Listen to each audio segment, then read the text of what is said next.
भारत माता की। क्यों भाई, क्या हो गया आवाज को?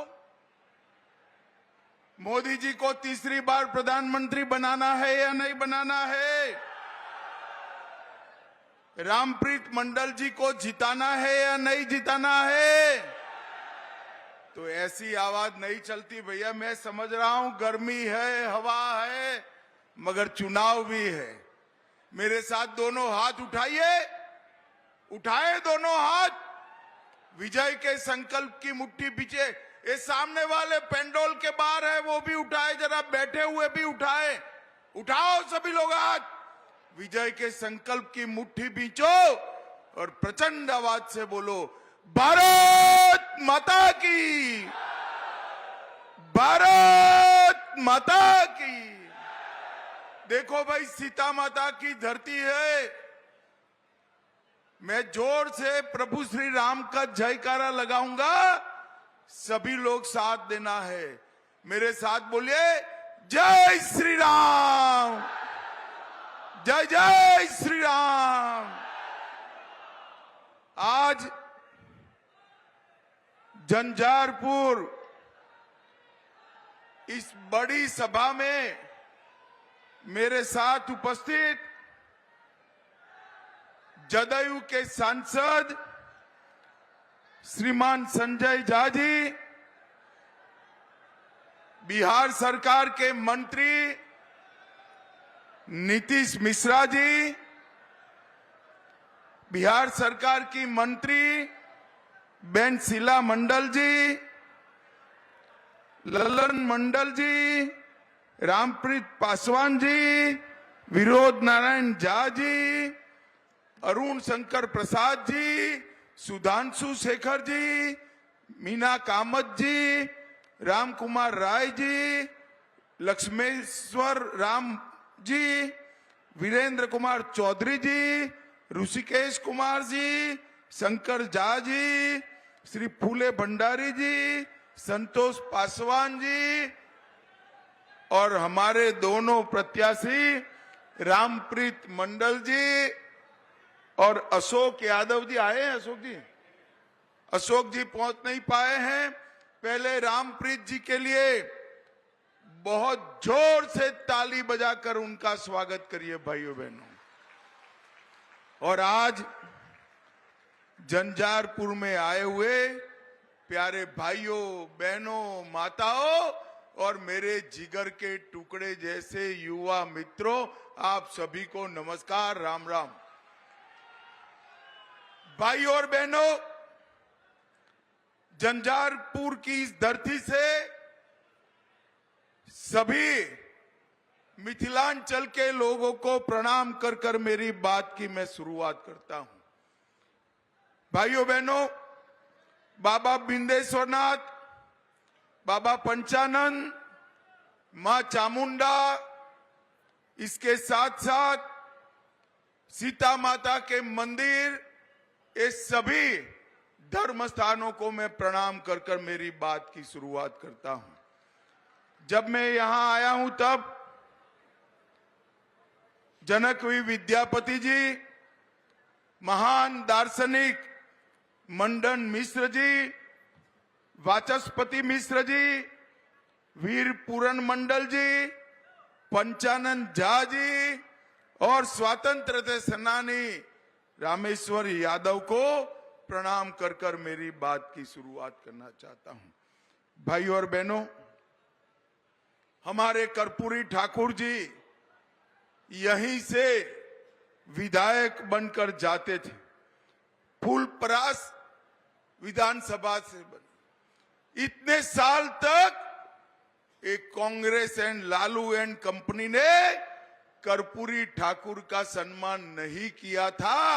हमारे नेता और देश के प्रधानमंत्री नरेंद्र मोदी जी ने कर्पूरी ठाकुर जी को भारत रत्न देकर समस्त बिहार के पिछड़े समाज का सम्मान किया। कर्पूरी ठाकुर जी ने इतने पिछड़े समाज से आते हुए जो लोकप्रियता हासिल की है, वो लोकप्रियता आज भी सबों की ईर्षा का कारण बनी हुई है। कर्पूरी ठाकुर जी ने भी गरीब के घर से आकर बिहार में गरीब, दलित, पिछड़े का आवाज बुलंद किया और नरेंद्र मोदी जी ने भी गरीब चाय बेचने वाले के घर पर जन्म लेकर पूरे देश भर में गरीबों के कल्याण का यज्ञ चालू किया है। भाइयों बहनों, यज्ञ आज नरेंद्र मोदी जी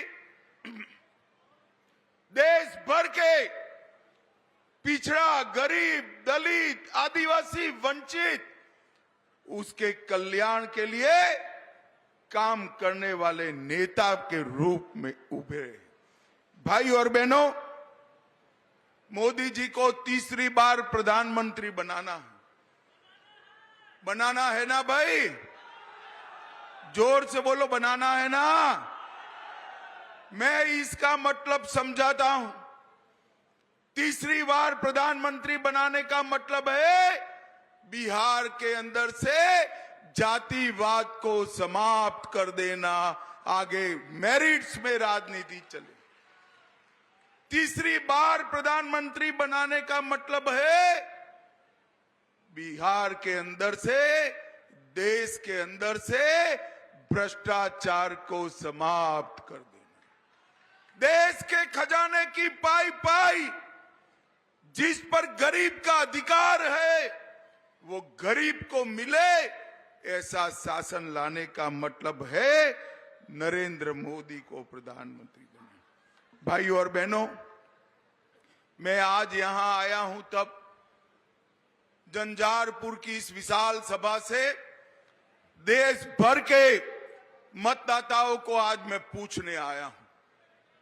ऐसा होने वाला नहीं है। मोदी जी का जीतना निश्चित है, मगर स्वप्न में भी सोच लो, ये घमंडिया गठबंधन, ये इंडी अलायंस अगर जीतता है तो देश का प्रधानमंत्री कौन बनेगा? इनके पास कोई नेता है क्या? जरा जोर से बोलो, है? मुझे बताओ, ये लालू यादव जी को देश का प्रधानमंत्री बना सकते हैं क्या? स्टालिन जी देश संभाल सकते हैं क्या? ममता बनर्जी संभाल सकती है क्या? ये राहुल बाबा के बारे में दूर दूर से भी सोच सकते हैं क्या? झंझारपुर वालों, अगर भगवान न करे इनमें से इंडिया अलायंस की सरकार आई तो इन्होंने कहा था एक एक साल हम प्रधानमंत्री पद बांट लेंगे। एक साल शरद पवार जी बनेंगे, एक साल लालू जी बनेंगे, एक साल ममता जी बनेगी, एक साल स्टालिन बनेंगे और कुछ बचा खुचा होगा तो राहुल बाबा बनेंगे। देश इस तरह से चल सकता है क्या? जोर से बोलो, चल सकता है क्या? देश पर कोरोना का संकट आया, इस देश के मजबूत नेतृत्व ने देश को संभाल कर बाहर निकाला। देश पर आतंकवाद का साया था, इस देश के मजबूत नेतृत्व ने, नरेंद्र मोदी जी ने बाहर निकाला देश को। देश में नक्सलवाद था, बिहार में भी था। नक्सलवाद का खात्मा करने का काम ये मजबूत नेतृत्व ने किया और मोदी जी के नेतृत्व में ही G20 हुआ और पूरी दुनिया में भारत का सम्मान बढ़ाने का काम भी ये मजबूत नेतृत्व किया। भाई और बहनों, देश को मजबूर नेतृत्व नहीं चाहिए, देश को मजबूत नेतृत्व चाहिए। झंझारपुर वालों, मैं आपको पूछने आया हूं, आप सभी को कोरोना का टीका लगा है या नहीं लगा है? अरे जोर से बोलो, लगा है या नहीं लगा है? 4 आना भी खर्च हुआ है क्या? मोदी जी ने कॉफी पिलाकर मुफ्त में टीका लगाया ना? छोटे बड़े गरीब धनवान सभी को लगाना भाई। मोदी जी ने 130 करोड़ टीके लगाकर भारत को कोरोना से सुरक्षित करने का काम हमारे नरेंद्र मोदी जी ने किया है। और उस वक्त ये राहुल बाबा मखौल उड़ाते थे, टीका मत लगाइयो, ये मोदी टीका है। ये तो अच्छा है भाई, झंझारपुर वाले उनकी सुनते नहीं, सभी ने लगा दिया। जब राहुल बाबा को लगा कि सभी लोग लगाते हैं, एक दिन अंधेरे में जाकर वो भी टीका लगाकर आ गए। अरे राहुल बाबा शर्म करो, शर्म करो। कोरोना जैसी बीमारी के समय, महामारी के समय भी आप राजनीति करते हो। झंझारपुर वालों मुझे बताओ, ये कश्मीर जो है हमारा है या नहीं है? जोर से बोलो, है या नहीं है? ये खड़गे साहब कहते हैं बिहार और राजस्थान का कश्मीर से क्या लेन देन है। अरे खड़गे साहब, 80 पार कर गए आप, परंतु देश को समझ नहीं पाए। कश्मीर के लिए मेरे झंझारपुर का बच्चा बच्चा अपनी जान देने के लिए तैयार है। जान 70 साल से ये लोग धारा 370 को एक अनौरस बच्चे की तरह संभाल कर बैठे थे। नरेंद्र मोदी जी ने 5 अगस्त 2019 को धारा 370 को हमेशा के लिए समाप्त कर दिया और कश्मीर को हमेशा के लिए भारत का बना दिया। भाई और बहनों, यूपीए के 10 साल में आए दिन बम धमाके रहते, कोई कुछ नहीं बोलता था, तुष्टीकरण की राजनीति होती थी। मोदी जी आए, उरी और पुलवामा में बम धमाका हुआ, 10 ही दिन में पाकिस्तान के घर में घुसकर सर्जिकल स्ट्राइक और एयर स्ट्राइक कर मोदी जी ने आतंकवाद का सफाया करने का। भाई और बहनों, मोदी जी ने इस देश को आतंकवाद और नक्सलवाद से मुक्त कराया। ये जो घमंडिया गठबंधन है, इनके नेता ये देश को संभाल नहीं सकते। मोदी जी का नेतृत्व ही कोरोना से भी बचा सकता है, आतंकवाद से भी बचा सकता है। कश्मीर में शासन सुशासन मोदी जी ही स्थापित कर सकते। मुझे बताओ भाई, मैं सीता माता की धरती पर आया हूं, अयोध्या में राम मंदिर बनना चाहिए था या नहीं बनना चाहिए था? जोर से बोलो माताएं बहनें, विशेष जोर से बोले, बनना चाहिए था या नहीं बनना चाहिए? 70 साल तक राम जन्मभूमि को मसले को ये लटकाते रहे, अटकाते रहे, भटकाते रहे। मोदी जी ने 5 ही साल में केस भी जीता, भूमि पूजन भी किया और प्राण प्रतिष्ठा कर कर जय श्री राम कर दिया। और भाइयों बहनों, ये तेजस्वी जी को, लालू जी को, राहुल जी को, सोनिया जी को, खड़गे जी को, सबको निमंत्रण मिला कि आइए आप प्राण प्रतिष्ठा के कार्यक्रम में अयोध्या आइए। मगर वो तुष्टीकरण की राजनीति के चलते अयोध्या नहीं गए। और मैं आज बताने आया हूं मित्रों, पूरा देश का राम भक्त और विशेषकर माताएं बहनें ये इंडी अलायंस से नाराज हैं, जिन्होंने प्रभु श्री राम के प्राण प्रतिष्ठा का अनादर किया, बहिष्कार किया। भाई और बहनों, मिथिला का सम्मान लालू जी के समय में बहुत नीचे ले जाने का काम किया। एनडीए की सरकार आई, नीतीश जी की सरकार आई, फिर मोदी जी प्रधानमंत्री बने। तालाब, मछली और मखाना तीनों को बचाने का और संवारने का काम एनडीए ने किया है। एनडीए ने मिथिला को सम्मान देने का काम किया है। भाजपा सरकार ने ही मैथिली भाषा को 8वीं अनुसूची में डालकर मैथिली भाषा को एक नया जीवन देने का काम भारतीय जनता पार्टी ने किया। और यहां पर उच्चैठ भगवती और उग्रतारा भगवती 2 शक्तिपीठ है। मैं आज बताने आया हूं मिथिलांचल वालों को, मोदी जी ने चंद्रमा के दक्षिण ध्रुव पर चंद्रयान दुनिया में पहली बार भारत का पहुंचा और वहां त्रिरंगा जिस पॉइंट पर फहराया गया वो जगह का नाम शिव शक्ति पॉइंट रखकर उच्चैठ भगवती और उग्रतारा भगवती को सम्मान देने का काम किया। भारतीय जनता पार्टी की सरकार ने मखाना उद्योग के लिए ढेर सारे काम किए। 90% मखाना का प्रोडक्शन मिथिला क्षेत्र में होता है। मोदी जी की सरकार ने 2022 में मधुबनी मखाना को जीआई टैग देकर विश्व भर में प्रसिद्ध करने का काम किया।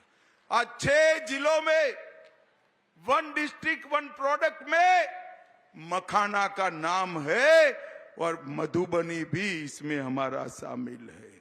आत्मनिर्भर अभियान के तहत 10,000 करोड़ की लागत से लॉन्च की गई योजना के अंदर भी मखाना उद्योग को शामिल करने का काम नरेंद्र मोदी जी ने किया है। और सखी और स्फूर्ति योजना के तहत मखाना प्रोसेसिंग और वैल्यू एडिशन सेंटर खोलने का काम भी नरेंद्र मोदी सरकार ने किया। भाइयों और बहनों, अभी अभी ये राहुल बाबा को किसी ने पकड़ा दिया है। ओबीसी ओबीसी ओबीसी पिछड़ा वर्ग की बात करती। मैं बिहार की जनता को कहने आया हूं, पिछड़ा वर्ग का अगर कोई घोर विरोधी पार्टी है तो कांग्रेस पार्टी। और ये लालू जी भी अपने बेटे को मुख्यमंत्री बनाने के लिए पिछड़ा वर्ग विरोधी कांग्रेस पार्टी की गोदी में बैठे। भाइयों और बहनों, अभी जो मंडल कमीशन के कारण आरक्षण मिला वो 1957 में मिल जाता। काका साहेब कालेलकर कमीशन की रिपोर्ट को अगर किसी ने रोक कर रखा तो कांग्रेस पार्टी ने रोक कर रखा था। मंडल कमीशन की रिपोर्ट को किसी ने रोका तो कांग्रेस पार्टी ने रोका। और जब मंडल कमीशन इंप्लीमेंटेशन होने लगा, अमल होने लगा, तो उसका विरोध करने का काम भी कांग्रेस पार्टी ने किया। और आज मैं गर्व से कह सकता हूं, भारतीय जनता पार्टी और एनडीए ने सबसे सफल प्रधानमंत्री पिछड़ा वर्ग समाज से मोदी जी को बनाने का काम भारतीय जनता पार्टी ने। एनडीए में 27% सांसद पिछड़ा वर्ग से है। मोदी जी के मंत्रिमंडल में भी 27% मंत्री पिछड़ा वर्ग में है। केंद्र सरकार के सारे शिक्षा संस्थानों में 27% आरक्षण अगर किसी ने दिया तो हमारे नरेंद्र मोदी जी ने दिया है। नरेंद्र मोदी जी, कांग्रेस पार्टी जो पिछड़ा वर्ग विरोधी पार्टी है, और लालू जी अपने बेटे को प्रधानमंत्री बनाने के लिए कांग्रेस की गोदी में बैठे। भाइयों और बहनों, झंझारपुर के लिए भी ढेर सारे काम हुए हैं। भारतमाला प्रोजेक्ट में झंझारपुर के विदेश्वर से मधेपुरा तक 26 किलोमीटर की सड़क, नेपाल भारत सीमा सड़क परियोजना 552 किलोमीटर लंबी 1000 करोड़ से सुपौल के बकौर और मधुमती जिले में भेजा के बीच 10 किलोमीटर लंबा सड़क पुल बन रहा है, जो देश का सबसे लंबा ओवरब्रिज बनने वाला है भाइयों बहनों। सबसे 1,82,000 लोगों को घर मिला। अरे 1,82,000 लोगों को घर मिला। 3 लाख लोगों को 5 लाख तक का सारा स्वास्थ्य का खर्चा आज नरेंद्र मोदी सरकार उठा रही है। 5,12,000 माताओं को गैस का सिलेंडर दिया और 8,70,000 लोगों को प्रति माह प्रति व्यक्ति 5 किलो अनाज मुफ्त में देने का काम हमारे नेता नरेंद्र मोदी जी ने किया। 7 लाख घरों में नल से जल, 3 लाख किसानों को प्रति साल 6,000 रुपया की सम्मान निधि, मखाना का आगे बढ़ाना और कोविड महामारी से पूरे क्षेत्र को सुरक्षित करने का काम नरेंद्र मोदी जी ने किया है। भाई और बहनों, मैं आज झंझारपुर वालों को पूछना चाहता हूं, मोदी जी पूरे भारत को, हमारे बिहार को, मिथिलांचल को आधुनिक युग में ले जाना चाहते हैं और लालू जी लालटेन युग में ले जाना चाहते हैं। मुझे बताओ भाई, आधुनिक युग में जाना है या लालटेन युग में जाना है? जोर से बोलो भाई। और ये लालटेन युग से एलईडी युग की यात्रा एक निर्णायक प्रधानमंत्री नरेंद्र मोदी ही कर सकते। भाई और बहनों, लालू जी के समय में ढेर सारे घपले, घोटाले, भ्रष्टाचार हुए और अब भ्रष्टाचारी पकड़े जाते हैं तो वो रोना शुरू करते हैं। मुझे बताओ झंझारपुर वालों, 12 लाख करोड़ रुपए के घपले, घोटाले, भ्रष्टाचार जिन्होंने करा है, मोदी जी ने इस पर कार्यवाही करनी चाहिए या नहीं करनी चाहिए? जोर से बोलो, करनी चाहिए या नहीं करनी चाहिए? मैं आज बिहार की जनता को बताने आया हूं, गरीबों की गाड़ी, कमाई का पैसा जिसने भी डकारा है उस पर कार्यवाही होगी, उसको जेल की सलाखों के पीछे डाल दिया जाएगा। जब जब मौका मिला, लालू जी याद करो, चारा घोटाला किया, कोबाल्ट मशीन खरीदने का घोटाला किया, कीटनाशक का घोटाला किया, शिक्षा घोटाला किया, मेगा घोटाला किया, नन बैंकिंग घोटाला किया, अलग तारा घोटाला किया, दवाओं में घोटाला किया और रेलवे की नौकरियों में और भूमि में भी घोटाला किया। भाई और बहनों, एक बात मुझे बिहार के युवाओं को कहनी, ये लालू जी के जीवन का एकमात्र लक्ष्य अपने बेटे को मुख्यमंत्री बनाना है और सोनिया जी के जीवन का एकमात्र लक्ष्य अपने बेटे को प्रधानमंत्री बनाना है। भाइयों बहनों, बिहार के युवाओं, मुझे बताओ, जो अपने बेटे बेटियों के लिए काम करता हो, दामाद के लिए काम करता हो, वो आपका भला कर सकता है क्या? कर सकता है क्या? ये परिवारवादी पार्टियां कभी आपका भला नहीं कर सकती। इनके पास ना नेता है ना नियत है। अगर बिहार का और देश का भला कोई कर सकता है तो हमारे प्रधानमंत्री नरेंद्र मोदी जी कर रहे हैं। नरेंद्र मोदी जी। भाई और बहनों, मैं यहां कहने आया हूं, मंडल जी को जिताइए आप। रामप्रीत जी आगे आइए जरा। रामप्रीत जी को भाजपा और जदयू दोनों ने मिलकर बड़े बहुमत से जिताना है। रामप्रीत जी के निशान तीर पर जो बटन दबाएंगे वो हर वोट नरेंद्र मोदी को प्रधानमंत्री बनाने के काम में आने वाला है। मित्रों, मुझे बताइए, रामप्रीत जी को प्रचंड बहुमत से जिताएंगे क्या? जोर से बोलो, जिताएंगे? मोदी जी को फिर से प्रधानमंत्री बनाएंगे। बिहार की सभी सीटों पर एनडीए को जिताएंगे, 400 पार कराएंगे। तो मेरे साथ दोनों हाथ उठाइए, उठाइए दोनों हाथ, विजय के संकल्प की मुट्ठी भींचो और प्रचंड आवाज से बोलो, भारत माता की, भारत माता की, वंदे वंदे वंदे। कहीं सुना है रिटेल की दुकान पर होलसेल का दाम? जी हाँ, नव्या लेकर आया है डिजाइनर सूट्स, कुर्तीज और फैब्रिक्स।